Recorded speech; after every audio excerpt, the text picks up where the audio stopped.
Hi there, everyone, and welcome into tonight's session. G'day, g'day. Have we hit the record button? Yes, we have. Yeah, I assume we're good for sound. We've done a sound check. We're good for sound. I did All right. sound check before, so we should be good to go. Yeah, cool. Be happy to be here. That's it. We haven't done one of these for a while. No, have we? it's been at least a month, I think. Yeah, Absolutely. So it's a high time for it, I think. So tonight's focus, guys, in this very volatile, crazy market that we've been in this year, is one of the core skills that you need to know as a trader or an investor, especially for timing, is picking direction or technical analysis. Yeah. So if you've attended any of our webcasts before, you'll know that we really lean on technical analysis for short to medium term styles of trading. And we'll lean on fundamentals for probably more medium to longer term styles. And Absolutely. we're looking at the market from the short term, so we're going to be talking about technicals again. That's right. All right, how are we looking? Quite a few people on now, so don't forget, guys. There's a Q&A box, okay, on your screen there. Don't hesitate to say hi or ask any questions or For sure. queries as we go along. Yeah, I mean, I dare I say we could open it up to, if you want to put some stock ideas, you want us to look at any stock from a technical perspective. Yeah. Type them in. We're happy to do that.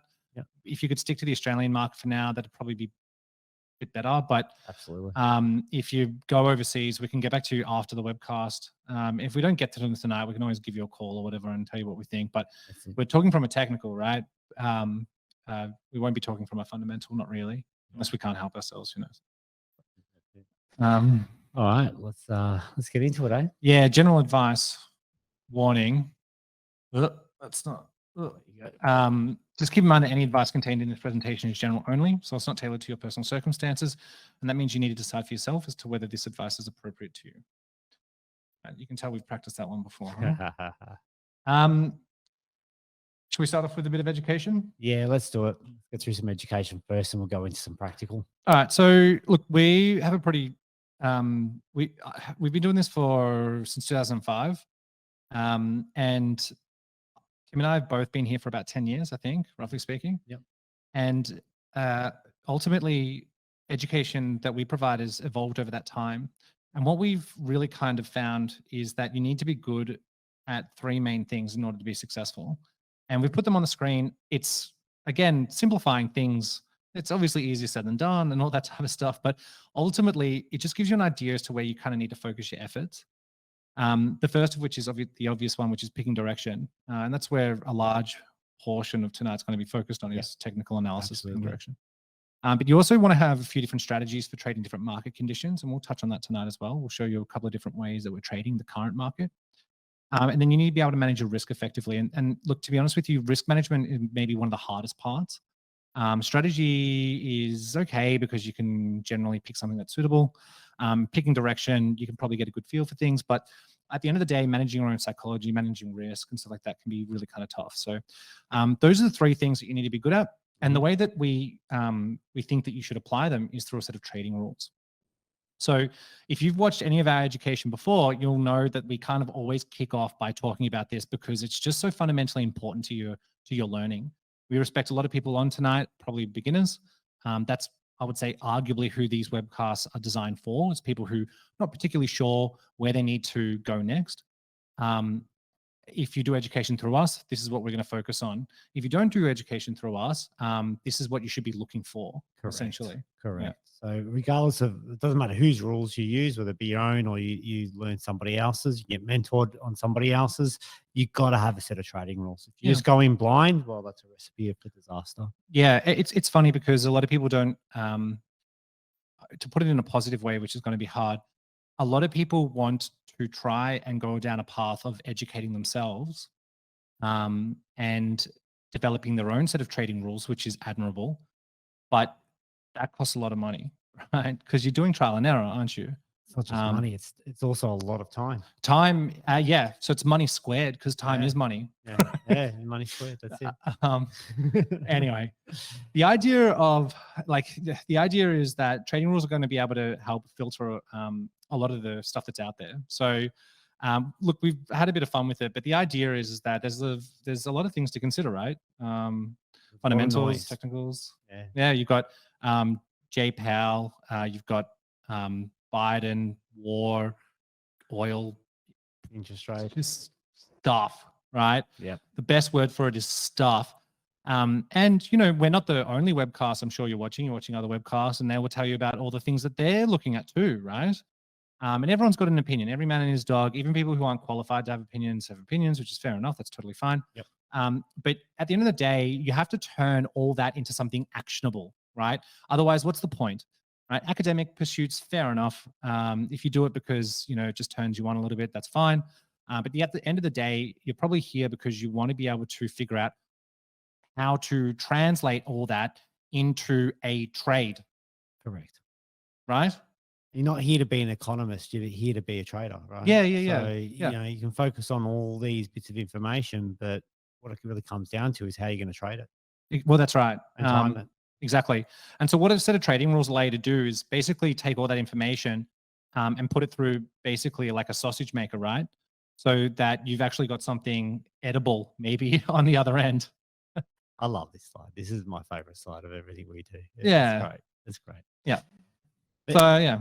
If you really want to encompass the importance of rules, this kind of really, for me, highlights it, right? There's so much noise going on out there, and it can take your psychology into many, many different directions. And you need to have a base set of rules that you come back to every single time and rely on, that you know is going to keep you disciplined and doing the right thing by what's happening to the market.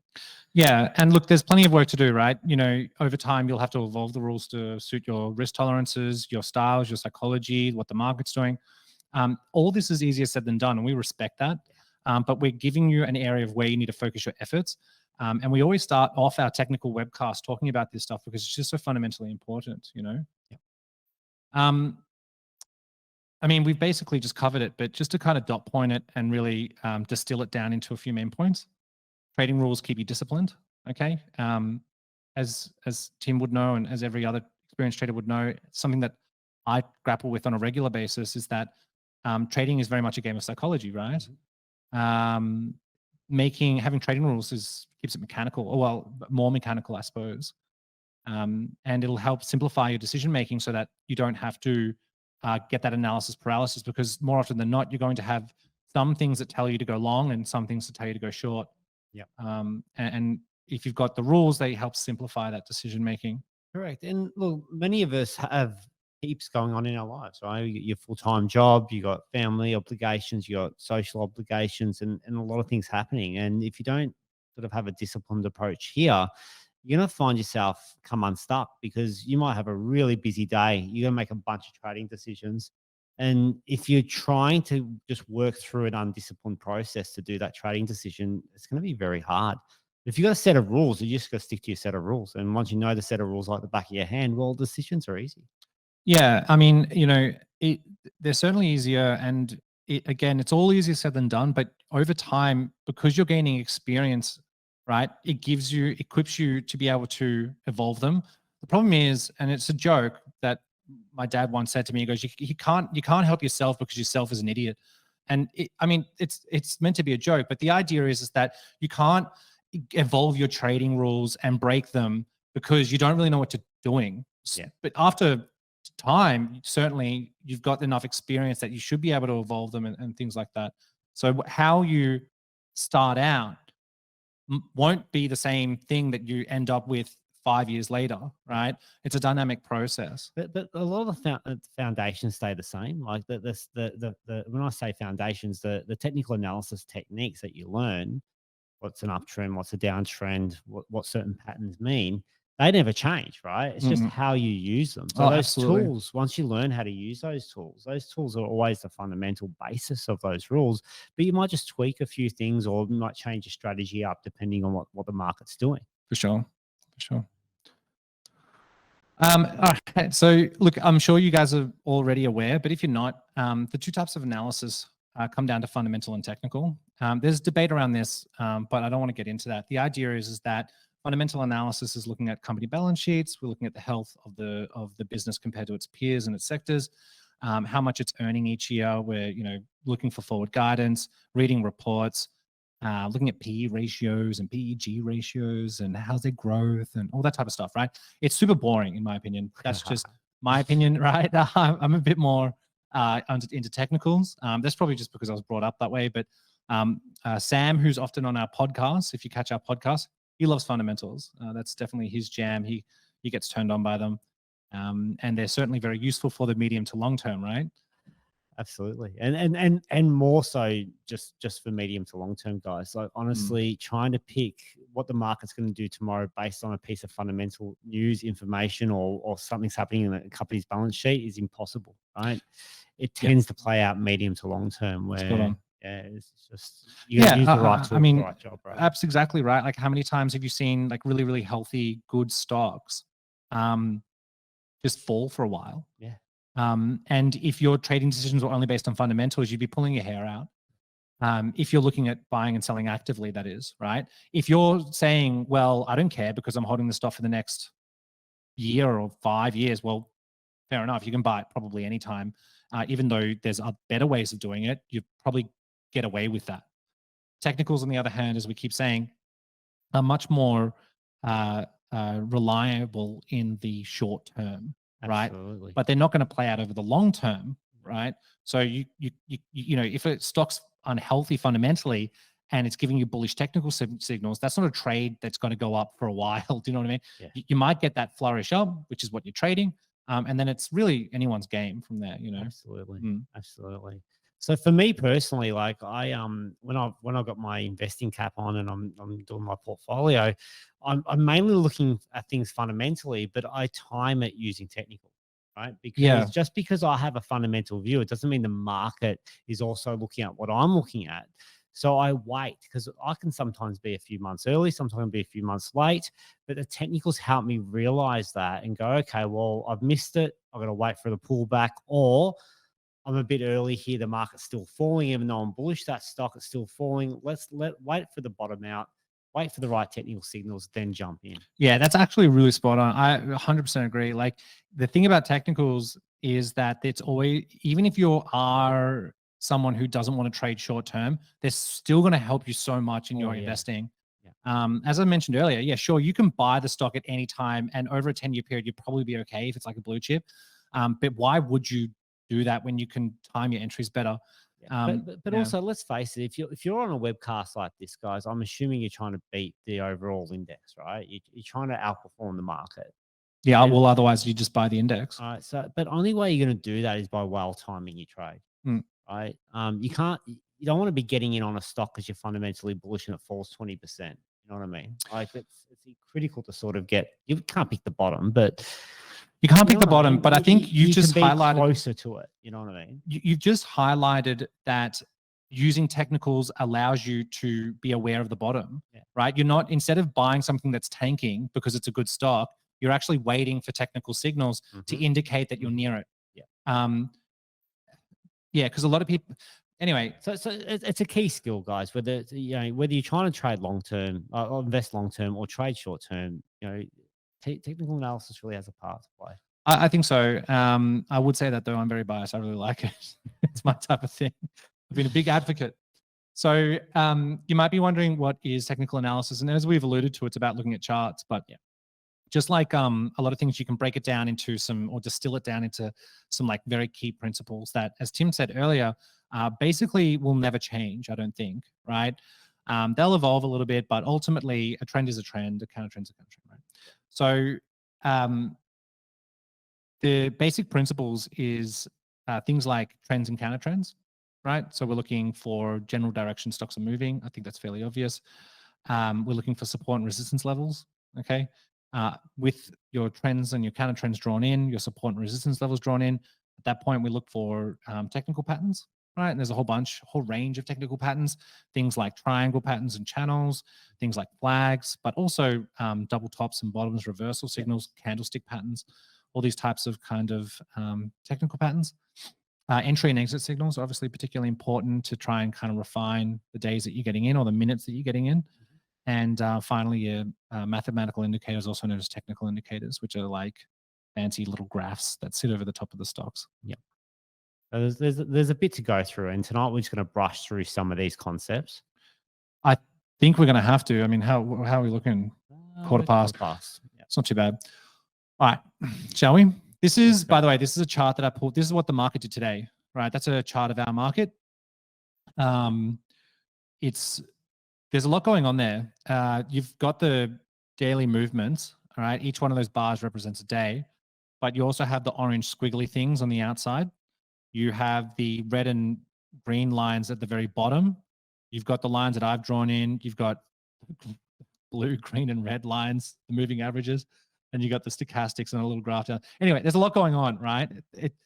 By the end of this, I'm hoping that you'll have a better idea as to what that chart actually means, right? I'm not going to use this specific one as an example. I wouldn't dare, considering what the market just did. Today is not a normal day of trading. No, it's not moved technically. It's fallen to technical levels, funnily enough. It fell to 5,800. Which often happens on big volatile moves like this. Yes, that's the thing, right? And that's what's very interesting. The market moved last night on CPI, right? Consumer Price Index, which is inflation. And if you don't know what that means, that's a conversation for another time, which is a fundamental event. But it still fell to very key technical levels. Right? And if we brought up a chart of the S&P 500, they did too, right? It's so common these days. Because at the end of the day, we're not the only ones who look at this. And so the market looks at levels that it finds comfort in. Investors look at levels that they think the market's going to head to, and it becomes a self-fulfilling prophecy. And also a lot of people's algos that they've built are based upon similar sort of techniques. So I mean, often they are using support resistance levels as targets to trade to. Absolutely. It's just that the algo does it quicker than the human does. That's all it is, right?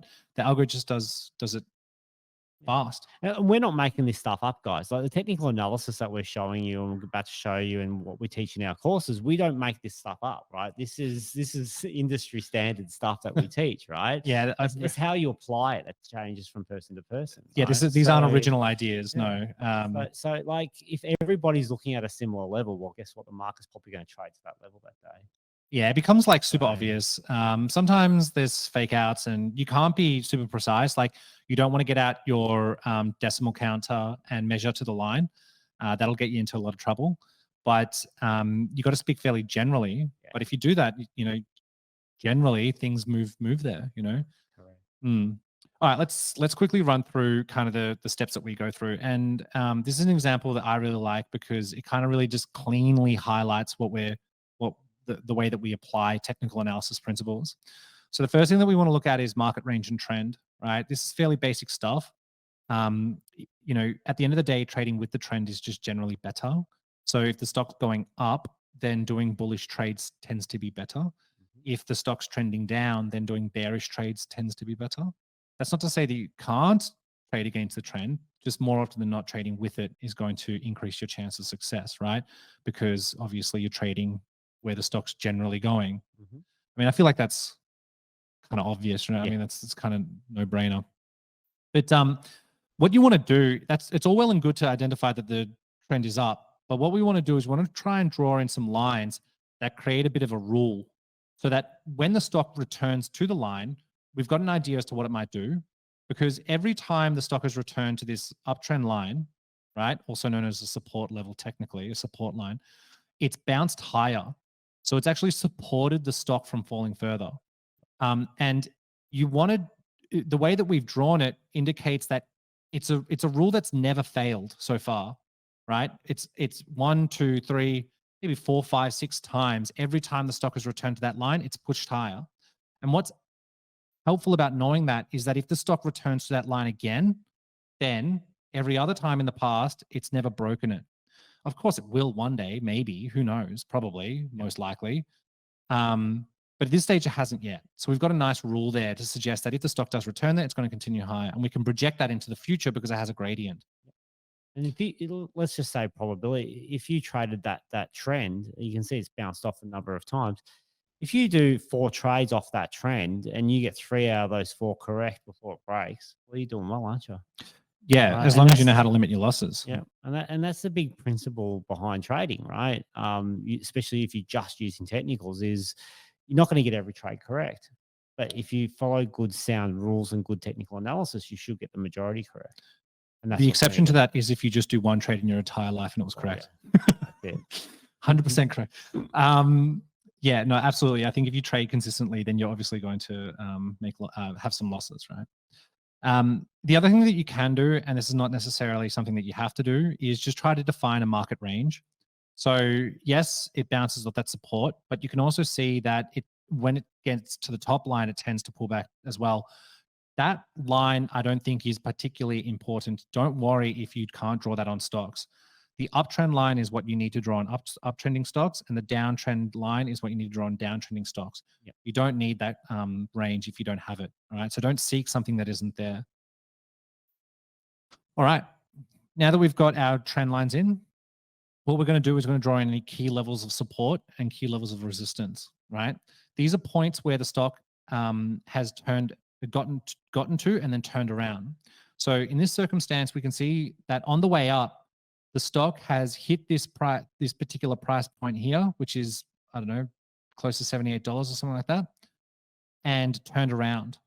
It then hit it again and turned around. You can see that you've got those 2 points there that it turned around. Today, though, it's actually broken through because it's ready to continue high. Now, stocks generally break in the direction of the underlying trend, generally. And that, again, feels like a no-duh kind of thing to say because it's trending that way. Of course, it's likely to continue to trend that way. Eventually, that'll be wrong, but yeah. The next thing is to identify any patterns, right? So when we got an uptrend line and a key resistance level, we call that an ascending triangle, right? You can see that the stock is being forced into the point of a triangle. Eventually, one of those lines will have to break, right? Either the trend line will have to break or the resistance line will have to break. One of them will. One of them. Who knows which one? But again, more often than not, we break in the direction of the underlying trend. Okay. The thing is that we typically wouldn't trade it until it breaks. Correct. Because you don't know which one's going to break, even though you have a feeling. You often better to wait for confirmation. That's where your entry signals come in, isn't it? Yeah, I think which is the next step. I think entry signals. So an entry signal, as Tim just mentioned, could be as simple as, yes, the triangle is broken in the direction of the underlying trend. That's just a good bullish signal. The other thing that we can look for is what you call high highs and lows. You can look at where the open and close are in relation to each other. There's a lot of different types of entry signals. Correct. And, our courses, we run through that in a lot more detail than what we're doing tonight. We're just skimming through a bit of a process and giving you a bit of an idea of what you would go through if you wanted to learn this properly. Yeah, I mean, you can spend hours on this, right? Okay. Finally, once you've got your entry signals, the last thing you want to do is look at your technical indicators. And I do want to repeat that it's the last thing that you do. You can see we've got these what you call the stochastic oscillators that are a separate graph that sit at the bottom that run alongside the stock. It's important to understand that these are confirmation tools only. A common rookie mistake is to lead your analysis with them because they feel a bit like a cheat, right? They kind of look cool. And it's almost like you've got that kind of secret mathematical thing that tells you where the stock's going. When in reality, they're I think all of them are lagging indicators. Yeah. And they're really just there to confirm. So we've delivered this in the order that we think that you should apply things. And we've thought about that order a lot, and that's the way that you could do your entry signals at the start, I suppose. Yeah. But you certainly want to do these last. Yeah. For me, trend is the most important thing to start with because it sets the scene, right? So is the stock generally uptrending? Is it downtrending? Is it going sideways? And then that kind of sets what I want to look for next. If it's trending up, then I want a bullish entry signal, and I want to make sure it's going through a resistance and there's no resistance too close. So yeah, for me, the trend sets the scene with what you're going to come up with next. Yeah, I'd say I'm pretty much on the same. Like I like to, if it's a stock that I haven't looked at in a while, I like to zoom out a lot. Yeah. And just kind of like, we looked at ANZ earlier, and ANZ's in a bit of no man's land, but you wouldn't know that unless you really zoomed out. Yeah. So yeah, I think getting that general idea is good. Yeah, for sure. But anyway, the stochastics can be used a few different ways. The basic way of using them would be to just kind of look at whether or not the two lines are spreading apart, indicating momentum, which you can see in this particular circumstance they are. And the other way would be to see which way they're pointing. If they're both pointing up, that gives some confirmation to bullish movement. There are other ways to use it that are more advanced, which I'm not going to go through, but it's not a bad place to start, right? Yeah, good starting point. Good starting Absolutely. point. All right. So the other indicator that I like to use that you don't have to use, but as time goes on, the more I like them, is moving averages.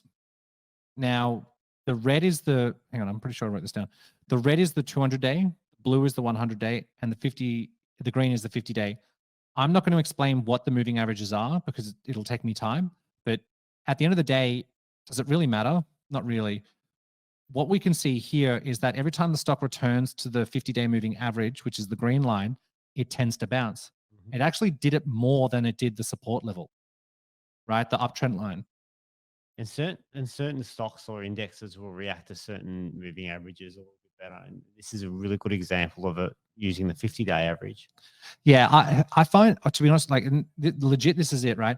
I honestly find that for shorter term stuff, it's more likely to listen to shorter term averages. Yeah. And for medium term stuff, I mean, it makes sense. It'll more likely listen to the 100, and for longer term, it'll more likely listen to the 200. And just looking here, you can see the strength of this trend, right? So there's consistent levels to look at, whether it be the trend line or the moving average, and it's consistently bouncing from that level, which means other traders are looking at the similar thing, other people getting in around a similar time, and they're driving it in that direction. I mean, look, even if I didn't tell you what that was and called it a moving average, all you know is the stock, when it gets to the green line, goes up. Yeah. If you even just did caveman analysis, you would get your feed at the end of the day. Do you know what I mean? So, and like I said, it's bounced off the green line more than it has the trend line. It almost makes it more reliable. The other thing is the green crossing over the red to the upside is called a golden cross. That's another indicator that you can use, and it's a very bullish sign for the medium to longer term, funnily enough. And when we get over across the market, we're going to flicker through a few different charts, and some of the charts are going to show a nice trend like this, and others are going to be a bit all over the place. And we'll talk to what we're looking for as we're flicking through those charts and how we can use it to our advantage. Yeah, I mean, there's no question. This one I'm using as an example is a very nice chart. I wanted to pick a nice chart. There's no point me picking a dog's breakfast and then trying to pull that apart for you guys. Charts can look a lot uglier than this for sure. And they're usually ugly for a reason. Yeah, exactly. So just to recap, the first thing that you want to have a look at arguably is your trends and range, right? You just want to get an idea as to what the stock's doing generally.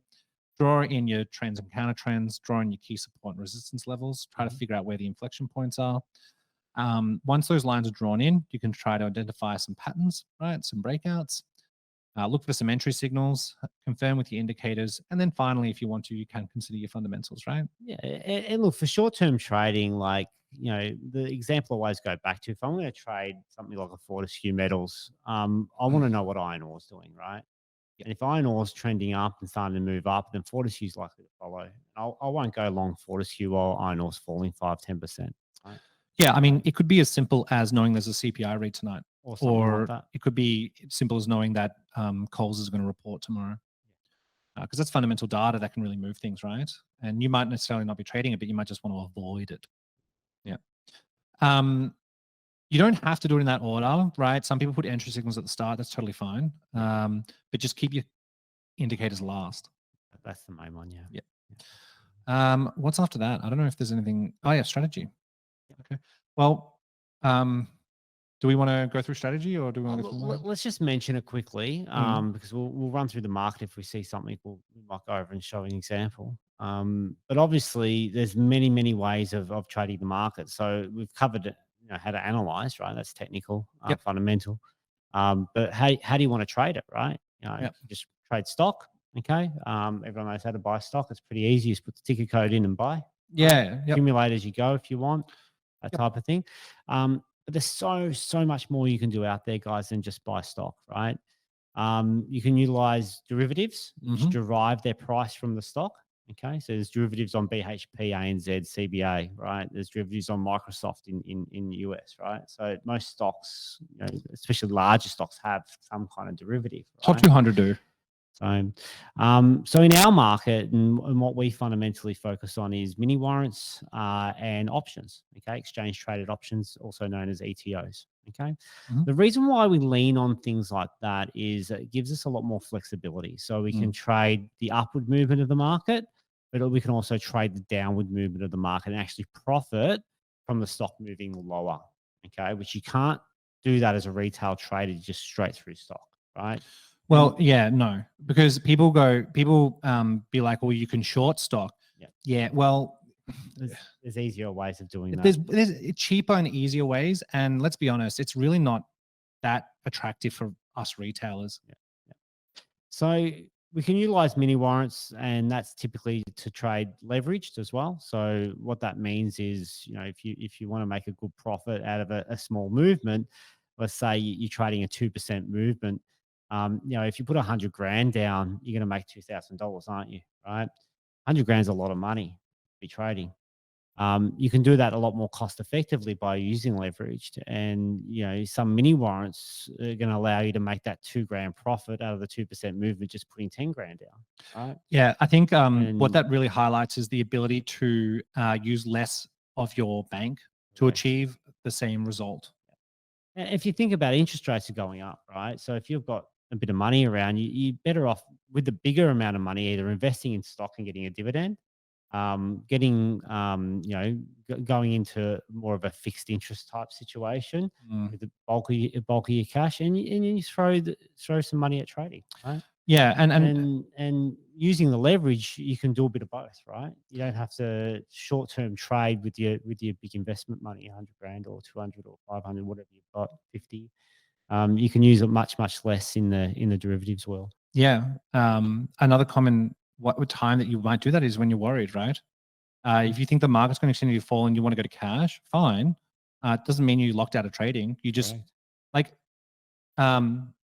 yeah. I mean, when markets bottom out, stuff like that, I buy stock. But on the way down, I'm doing just really cheap little trades. I went bearish the market a couple of weeks ago and closed out, and went bearish again, closed out, and I'm bearish again. And I'm doing little cheap trades. I don't have to have all my money sitting in stock or anything if I don't want to.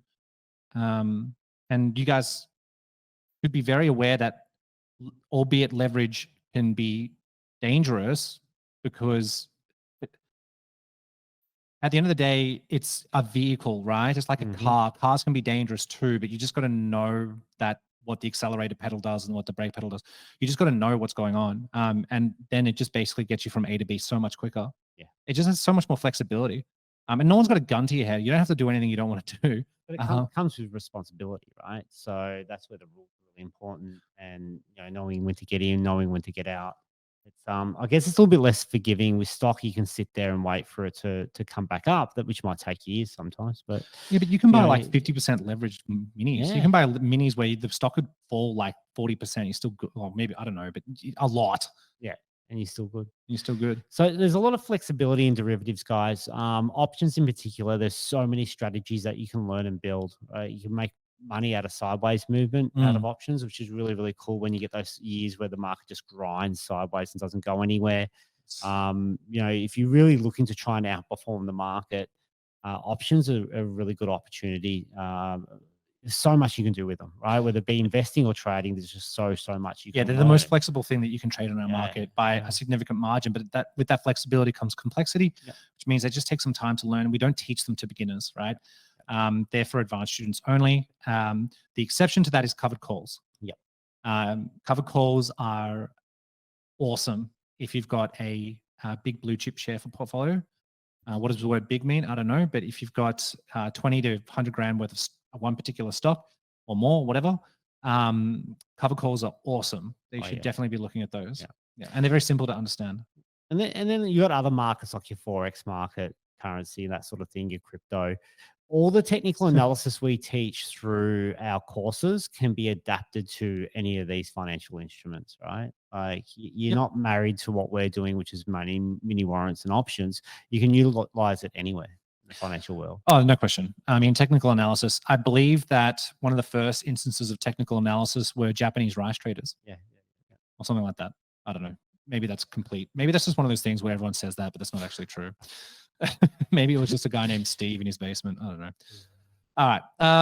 I don't know if there's anything else in terms of education. Let's get across to our platform. So we're using Iris to demonstrate our technical analysis today.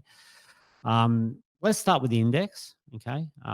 This is the XGO, the top 200 stocks of the Australian market. Weighted by market capitalization? Okay, by market cap.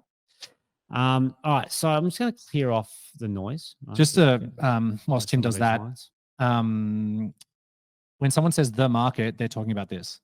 Yeah. Well, they should be. It'll be this or the All Ords, right? And on the news, they might talk about the All Ords. We like to use XGO because we can trade it. Yeah. Right? And also, yeah.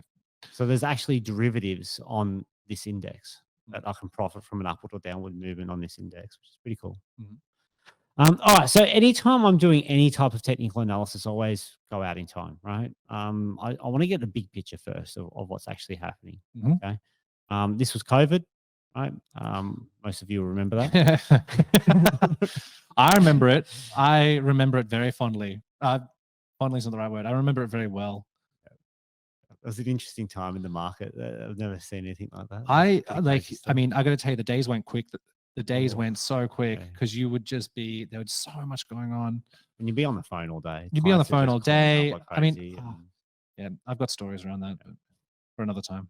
So you can identify, first thing, what do we see? Like there's a massive trend after COVID finished, right? Well, not COVID finished, but the COVID fall finished in the market. Massive uptrend. Okay. It was rock solid. Rock solid. Great time for trading, by the way. Guys. A lot of people made money. Yeah. Can you duplicate that line to give a market range? Dare I say? Yeah, remember how to do it on just hold control and click just click the line. Yeah. Nice little upward channel. Yep. Make these thicker if you need to be able to see them. Yep. Okay. So nice upward channel there, guys, right? But what I'm looking for is what's really relevant right now, because that trend's ended now, hasn't it? Right? High peaks and high troughs, but that's not the case now. Okay. So now I zoom in to go, okay, well, what is the current trend? Well, it's kind of down, right? Like you've got lower peaks, lower troughs through here, but look how aggressively it's moving in between, right? So it's not a nice, neat trend like what we were showing before, is it? And even like if I start trying to draw a line here, I'm struggling to get a nice, neat line, aren't I? Yep. So what's that telling me? Yeah, we're kind of downtrending, but it's not a nice, neat downtrend, is it? No. And I think that brings a very good point. There's a difference between a trend line and a trend. Trends are defined by peaks and troughs, and lines are just trying to connect them. So if I can't connect it well, then how heavily am I going to rely on that in my trading decisions? So I kind of look at that and go, look, yeah, the mood's kind of bearish, but it's really happening in an inconsistent way that's very hard to trade on this particular chart. So look, that probably ends my trend analysis, wouldn't it? Right. The next steps support resistance. Okay. I was going to say you could zoom in and draw some trends. Yeah, which is a little bit out of. It's no right or wrong way. So all right. So the shorter term trends. Okay. So what if we're happy to do shorter really coming in here. Okay. Yeah, maybe something like that. You might have something through here starting to play out. I don't particularly like that line, but you could argue it. Yeah. We had a bit of a downtrend through there that broke, kicked her up, but then last night's movements kind of put us back into the no man's land type scenario. I wonder if you can draw the pennant where you take it from the left peak. Yeah, like that. Yeah. And then you draw one over. Yeah, it's not pretty, but remember the market's not pretty. And so typically when we're drawing lines, guys, we're looking for 3 touch points. Right? Yeah, has to. Probably minimum. We haven't said that, but yeah, we're looking for those 3 touch points without cutting through too much data. You don't want to cut through too much data, because if you're trying to create a rule that suggests the market turns or the stock turns around every time it gets to it, if it's only done that half the time, then the rule only works half the time, then how can you rely on it next time? So yeah, you don't want to go through too much price data if you can help it. So look, your current trend is kind of a short-term uptrend here. There's kind of a short-term downtrend here, and it's grinding into an edge, right? And that's called a pennant pattern. Yep. we're typically looking for which way it's going to break. Yeah. Yeah, Probably I the don't think main you can thing. draw any other lines, trend lines or counter trend lines. So once again, it's not an attractive trend, is it? Right? No. Compared to what we showed you before, it's not attractive. Okay? No, It's a bit of a what we call dog's breakfast at the moment. Can I just quickly say that even if you didn't have those lines there, they just represent what's going on, right? In the medium term, you could not argue to me that that the XJO isn't trending up. It just is. It's got higher Yeah. peaks and higher troughs from the bottom. It just is. But you couldn't argue to me in the short term that it isn't trending down either, because it is creating lower peaks and lower troughs in the short term. Yeah. So you've got a short-term downtrend and you've got a medium-term uptrend, and that's what the pennant's just showing us, right? Yeah. One of those will win. Yeah. And usually it'd be the underlying one, which would be the uptrend in this case, but I'm not so confident. Yeah. I agree with all of that. Hmm. The next step for me is drawing in key levels of support resistance. Okay. So I'm looking for times where the market's hit a certain level and bounced. Okay. So either be up or whether it's pulled back. Okay. I'm looking for these key levels. So there's one around here. Okay. You can see that I used it the other day. I went through it slightly and pulled straight back. You see that's one of the more key reflection points of our market. And it's used it through here and it keeps using it through there. Right. Yeah, I always say it's like 69.50 to 7,000. That's what I say. It's like you got to give yourself a 50-point breathing space, in all honesty, and sometimes it's a little bit more than that. Yeah, you can't come at this like an engineer, guys. Like it's an art form. No, you right? can't pull out your sniper rifle. The other level that I know of is 66, and I know this level. I know this level well because over the years we've come back to this level as a key reflection point. We played around with that level for a very long period of time, going sideways back before COVID. Okay.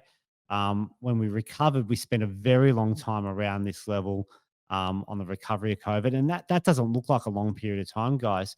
But that's 6 months. Okay. That's a long period of time. That's funny. Okay. Just like back here, that was a very, very long period of time. That is 6 months. And for us traders that are in front of it every day, it's a long period of time for the market to be going sideways. When you're a short-term trader, it is interesting. Yeah. Right. So 66 is a very key level. I know that from long way back. Right. So then there's one around here somewhere. Okay. You can see it there. It almost touched it there. Played with it here and it toyed with it there. Yeah. So I call it. You were saying personally, I think it's 68 to 68.50, which you haven't got there, and then it's 67 to 67.50.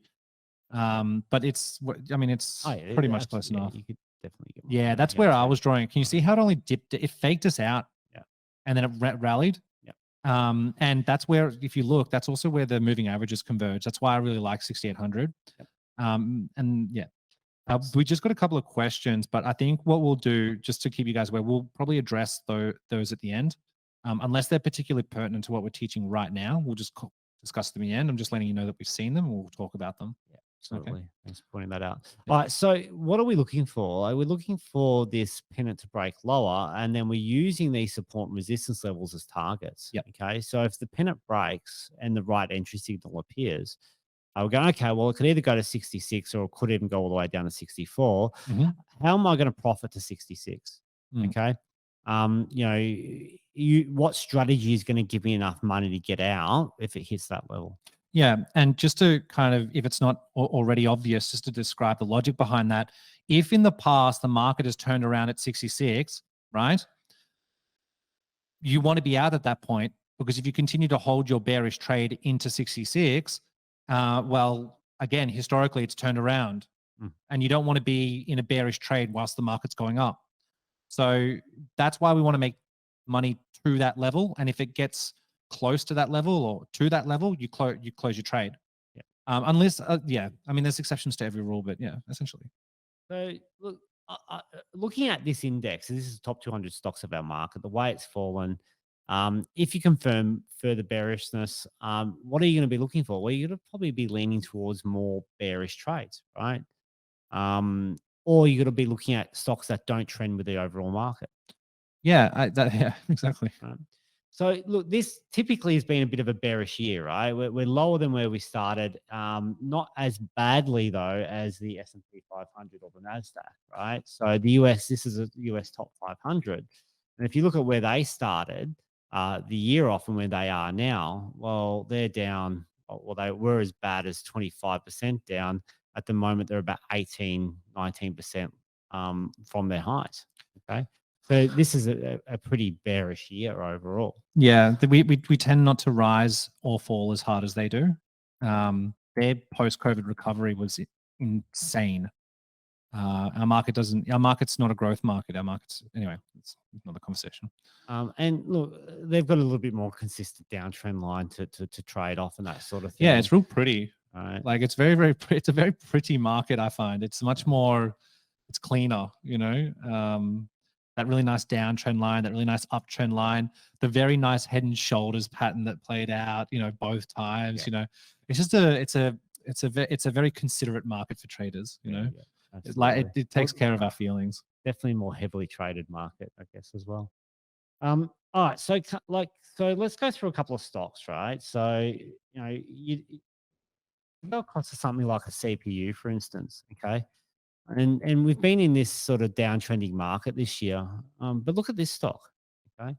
So this is the importance of technical analysis, guys, right? And being able to go through and scour through the market and go, okay, where's the opportunity? Because just because there's doom and gloom out there and everyone's talking about interest rates going up and everyone's talking about potential hard landings and recessions and this and that and supply chain problems and Russia, Ukraine and China lockdowns, and there's all this noise, and we're talking about this noise earlier in the presentation, weren't we? Right? If you throw all that noise out for a second, I've got the top 200 stocks in my watch list here. If you spend half an hour a night flicking through maybe 10 of these stocks, applying some of these techniques that we're teaching, you're going to identify something like this and look at this trend. Okay? Look at this opportunity that you could be passing up because you're listening to all that noise on the news. Okay, so peaks and troughs going higher and higher and higher and higher, and it just keeps going, right? Now, I can talk about this fundamentally and why it's done this, but I'm not going to even go there because you don't need to know the fundamentals. If you know the technical analysis techniques that we teach, you can identify these trends, get onto these trends, and profit from them. Okay, because that's very different to what you're seeing on the overall market right now. Yeah.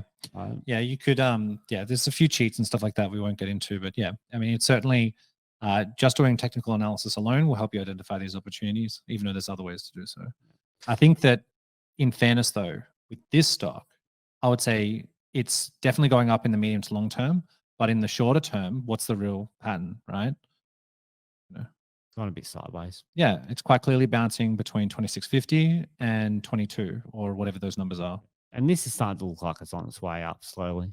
Yeah, I mean, the last move was back down at 22. Could go for the double bottom, maybe. But in theory, the next move overall should go back towards the top there. But something fundamentally could change. We could be completely wrong. Again, technical analysis doesn't tend to be as good for longer term things. So saying what this stock's going to do over the next 6 months from a technical perspective isn't going to help you too much. Yeah. A well-timed trade when it does come back near the trend is key. Yeah, I agree. And that's what we're looking for, right? So if there's a strong trend in play and it comes back to that trend and you get an entry signal, they're the ones you're looking for. They're your little hidden gems amongst this volatile, whippy, crazy market. Yep. So for me, this is one of the gems to sort of keep an eye out on because there's such a nice, strong, consistent trend on it. Okay. Yep. And you either want to play it off the trend lines that I've got drawn in here or off this bottom support level at 22. I think that says 22 roughly. Oh, something like that. We actually did trade this off 22. Yeah. That's a recommendation we gave our clients. When it got to 22, I think it was, I don't know, after the report. It messed around there for a bit and then it gave a pretty good entry signal. And I think we're still in this trade. Yes, we are. It's hung around a bit sideways, but I think we're up a little bit on the trade, but we're just looking for a push a bit higher. Yeah, it's showing us no reason to close it. Not yet.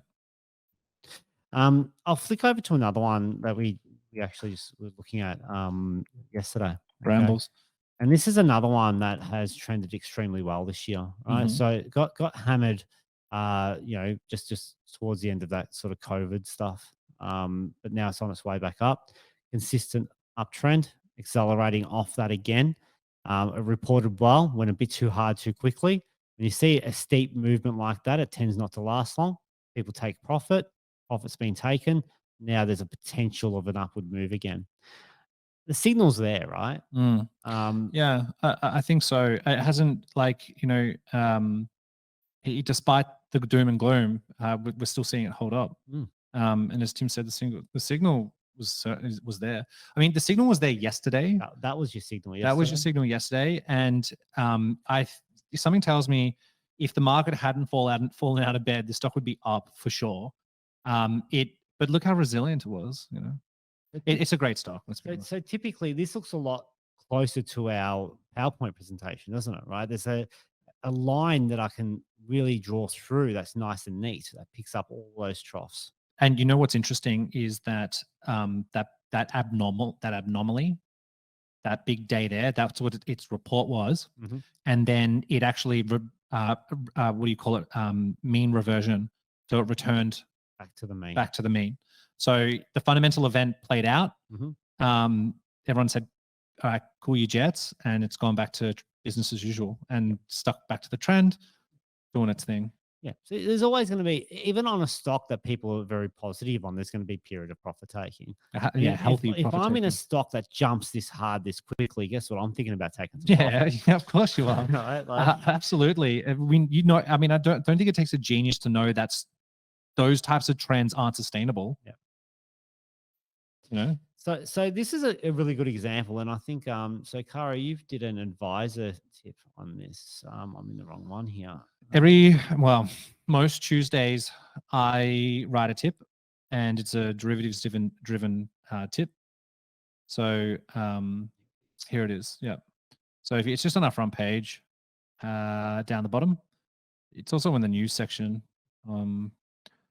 And yeah, I mean, look, I mainly do option strategies, and I'm not expecting anyone to trade them unless they know what they're doing.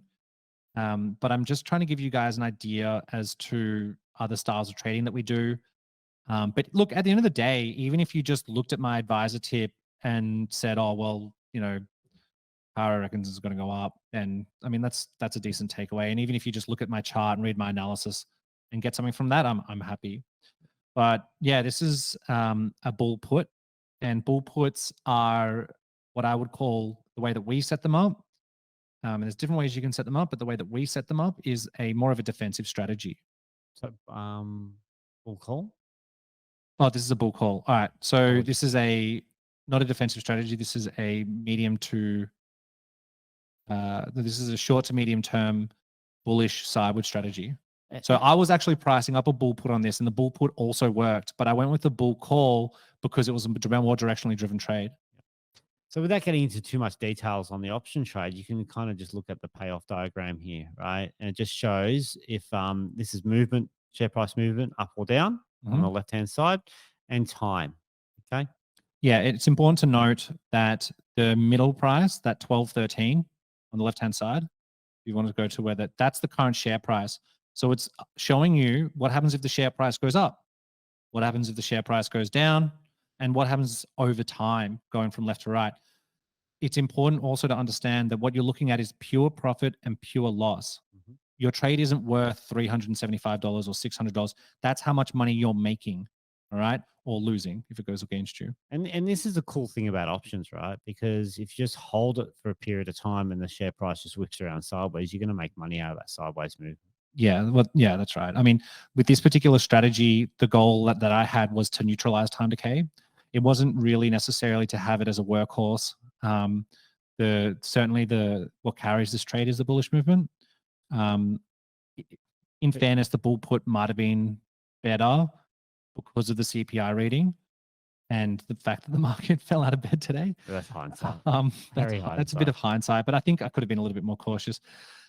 Removing that, I think the bull call was still the best strategy because it's such good bullish entry signals. Yeah. I didn't really want to waste time decay. I just wanted to get the money on the up, but also if it did do the slow grind, be able to neutralize that or capitalize off it. I really don't mind the bull call here because it's such a nice trend, right? So if it's a bit more whippy, and I'll go through some whippy stocks in a moment and show you the difference. But the uptrend on something like this, it does. I like the bull call here because even if it does take a while to rise, as you can see on the payoff, if it does take that little bit longer to go up, the profit just gets better and better. Yeah, that's why I stuck with the bull call. But the bull, it would have been nice to show the bull put though. I really like bull puts in this type of market environment because they're defensive. Yeah. Don't get too hung up on all these strategy names that we're throwing out. We've been doing this for 10 years, guys, right? Yeah. If you come into one of our courses, we've got what we call our strategy cookbook. Okay. We have a matrix where you have a look at that matrix and go, okay, what's my view? Am I bullish? Am I a bit sort of bullish to sideways? Am I this? Am I that? Well, this is the best strategy to use. You go to that page and it shows you how to build that strategy. You build it in our option calculator, then that gives you a matrix like this. Okay. And it gives you your payoff. You can increase your risk, lower your risk, and just sort of make it, tailor it to your risk tolerance and that sort of thing. So yeah, we give really process. good. Oh yeah. Again, Tim and I have been here for 10 years. We've been teaching Trade Circles have been teaching options since 2005.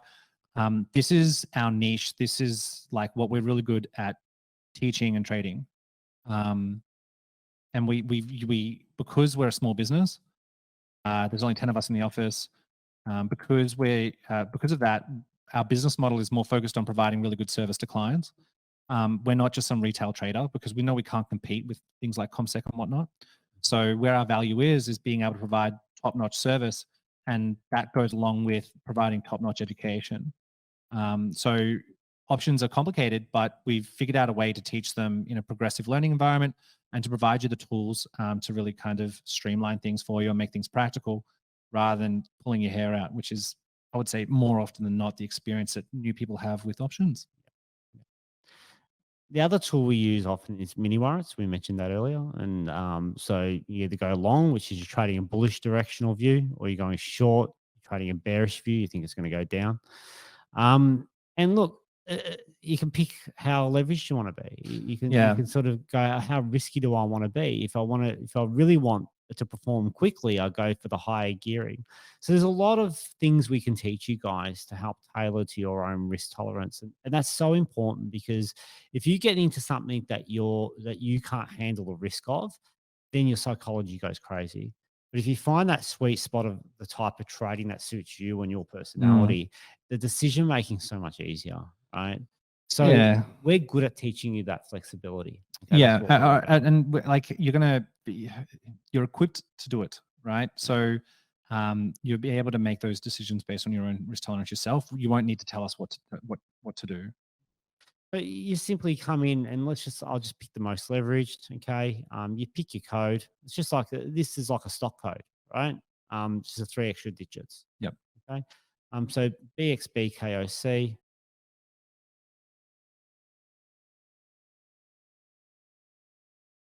It's quite simple then. So the code's in, grab the price. Price is $1.88. Okay. So instead of paying $12 for the stock, you're getting 1-to-1 movement and you're only paying $1.88. That's basically how this works. So just to read out what Tim says, the stock would usually cost $12. In this case, the mini is only costing $1.88. And they both move 1-for-1. So if the share price goes from $12 to $13, that's a $1 gain. It would also mean a $1 gain in the mini price. But the mini only costs $1.88. And $1 on $1.88 is massive, whereas $1 on $12 is less massive.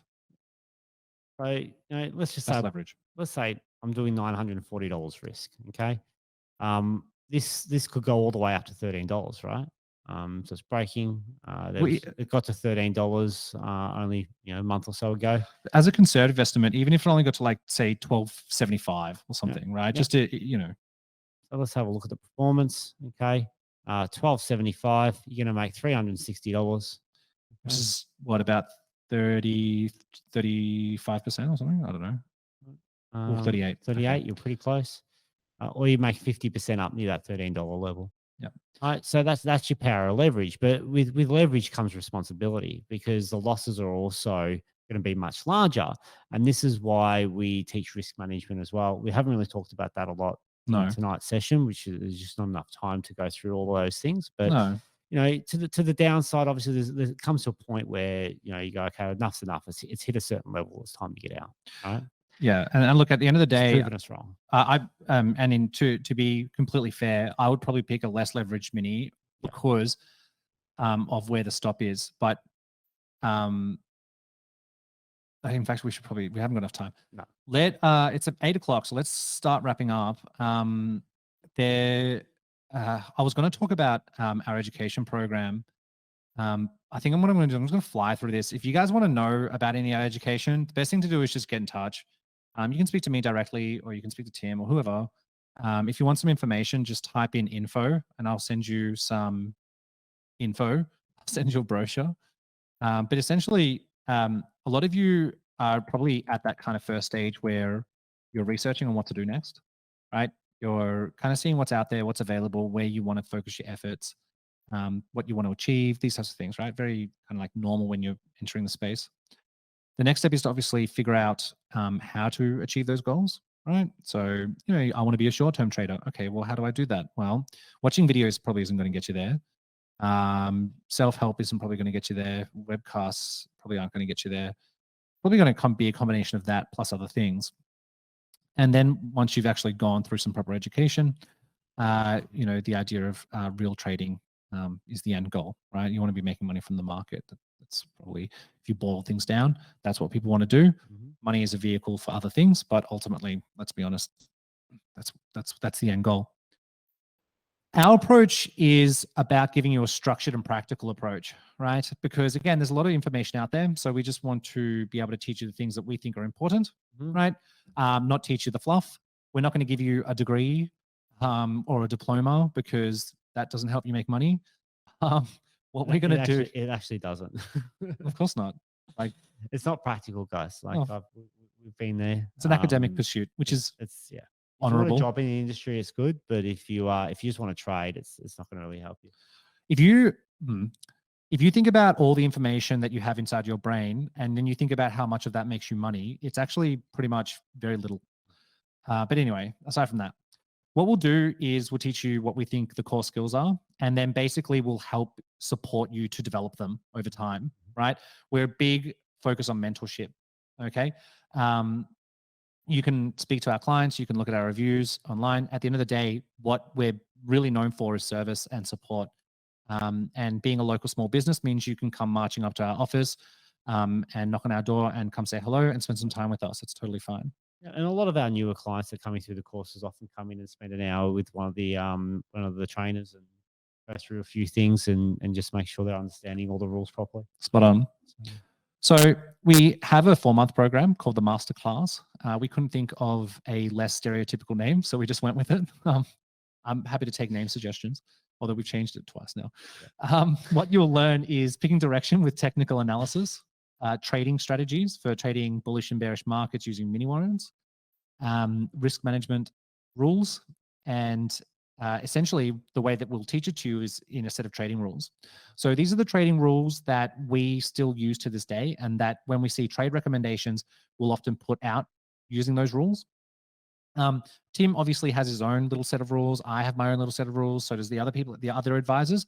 But when we're teaching you this stuff, we stick to a set of rules that we think everyone can follow fairly easily, that we think are great. Over time, we're expecting you to evolve those rules to suit your risk personality a lot more and your trading styles a lot more, but you're not going to be able to do that until you've practiced. It's a 4-month program that has face-to-face components as well as online components. Okay. Now, the face-to-face is done over 2 weekends. They're not back-to-back. They're spread out over 2-month intervals.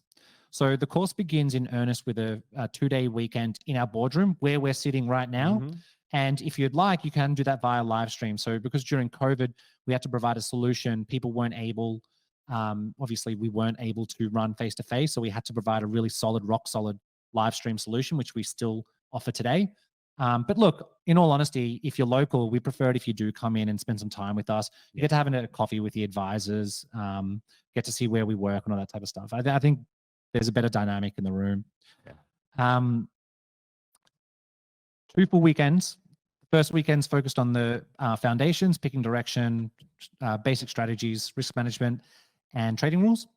And then the second weekend, a couple of months later, is focused on just advanced strategies alone. All right. Advanced strategies for trading sideways markets, for trading reporting, for yield generation in portfolios, a whole bunch of different strategies to trade different market conditions. We'll show you when to enter, when to exit, that type of thing. Yeah, and we teach you a variety of different things for 2 reasons. One, market conditions change and certain strategies are better in certain markets. Okay. And 2, you'll find strategies that best suit your risk tolerance, how you want to approach things.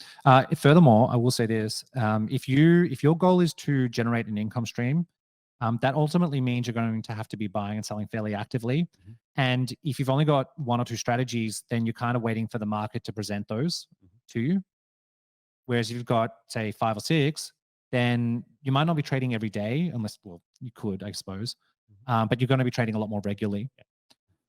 The other secret thing that people don't really remember, that isn't initially obvious about that, is that when you have a whole bunch of different strategies, you're more likely to analyze the market with less bias because you actually don't care what the market does.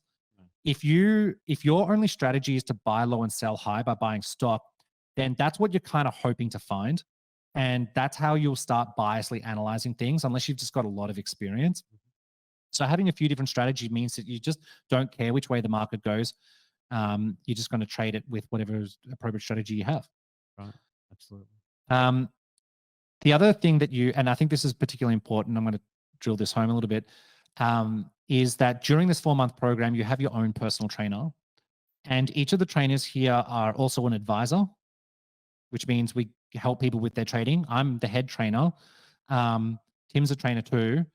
Basically, what we do is we help you learn, right?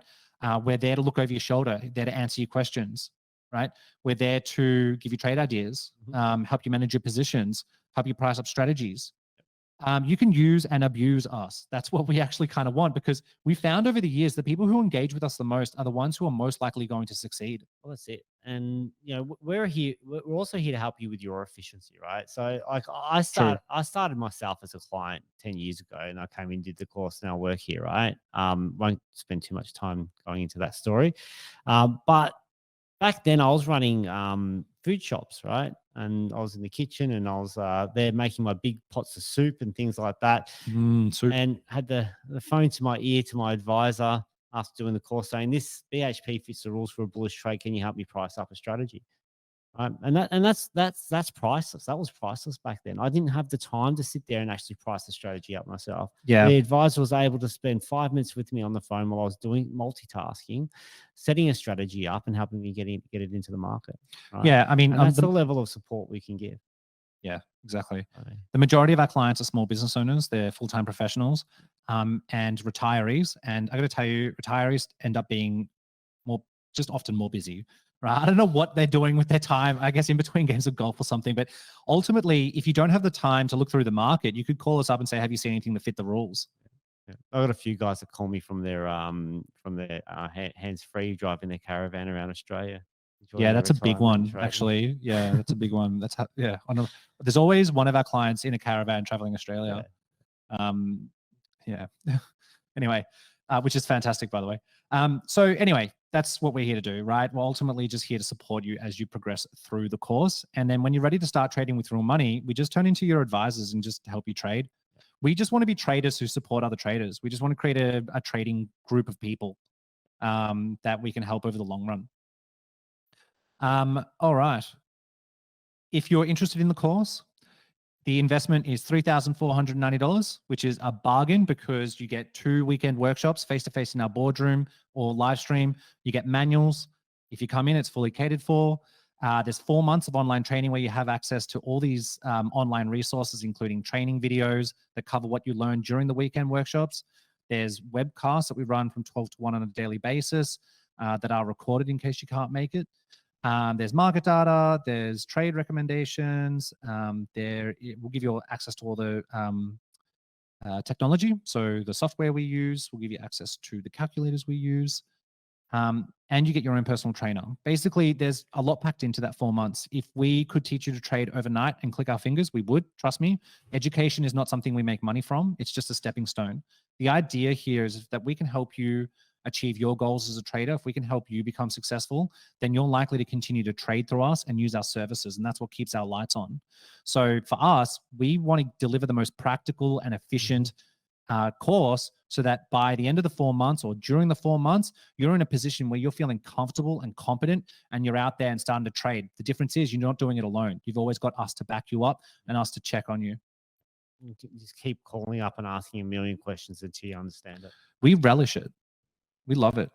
The first weekend that you have to be available for is the 22nd and 23rd if you're interested in doing this course. That's probably going to be the last one for the year.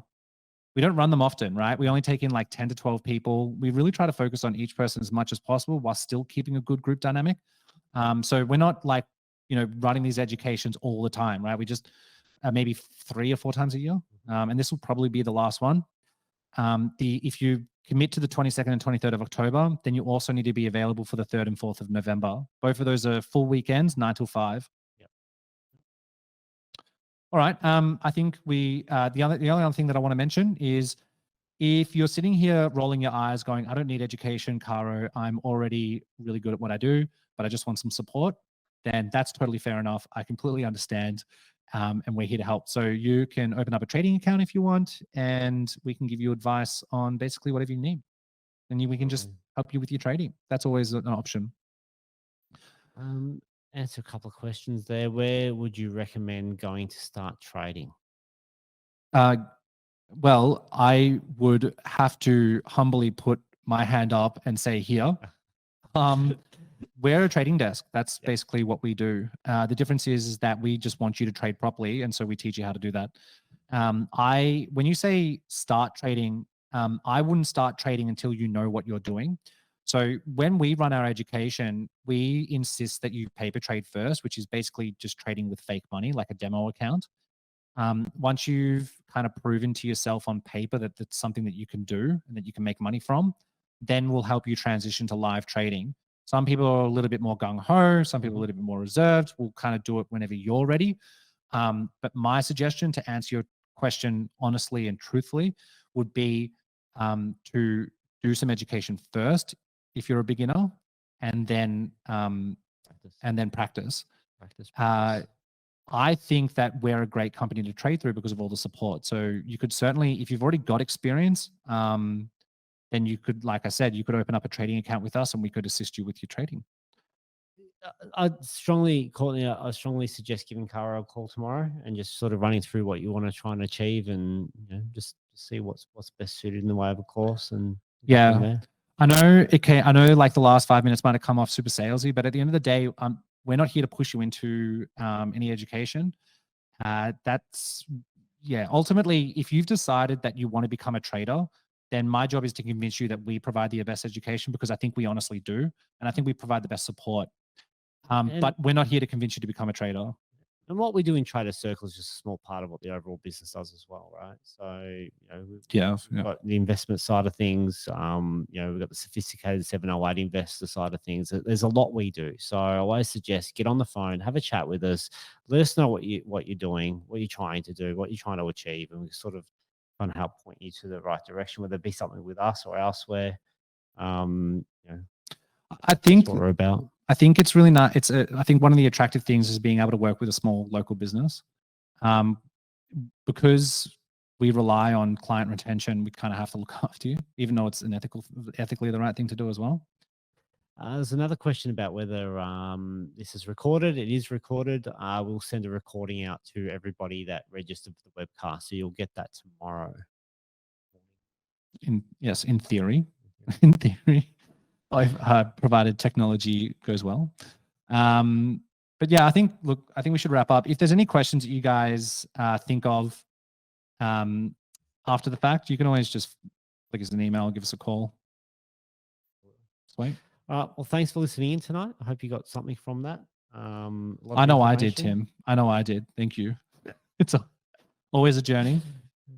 Yeah, I'll probably speak to some of you on the phone anyway. But if not, good luck with whatever you decide to do, and happy trading. Bye for now.